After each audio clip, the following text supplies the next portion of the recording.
मुनव्वर साहब, क्या समझते हैं आप कि अल अदीद एयरबेस के हवाले से बात हो रही है और ये भी बताया जा रहा है कि ये अमेरिकन एयरबेस है और सबसे बड़ा हवाई अड्डा यहाँ पे मौजूद है अरब ममालिक में। ऑल्दो सऊदीया में भी इस तरह के अड्डे मौजूद है अमेरिका के, लेकिन कतर को ज़्यादा हाईलाइट किया जा रहा है। और इसकी ख़ास वजह ये भी बताई गई है कि 200 किलोमीटर के बाद ईरानी सरहद जो है वो शुरू हो जाती है और किसी भी तैयारी के लिए ये फासला कोई खासा बड़ा नहीं है।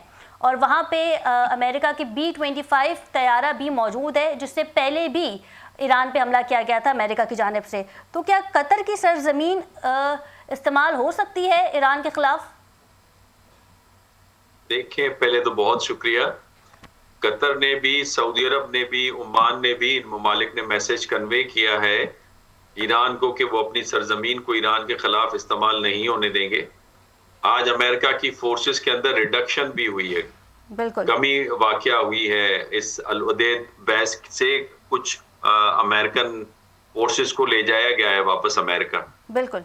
इसके साथ साथ मैं नहीं समझता कि इस वक्त अमेरिका हमला करेगा ईरान के ऊपर, बिकॉज जो उनके सामने ऑप्शंस हैं, उस ऑप्शंस के अंदर साइबर अटैक है, उस ऑप्शन के अंदर ईरान की सोसाइटी में अनरेस्ट पैदा करना है, उस ऑप्शन में ईरान पे सैंक्शंस मजीद सख्त करना है और ईरान के साथ डायलॉग करना है। खुद जो वाइस प्रेसिडेंट हैं JD वेंस साहब, उन्होंने भी ये मशवरा दिया है कि हमें नेगोशिएशंस को, डिप्लोमेसी को रास्ता देना चाहिए।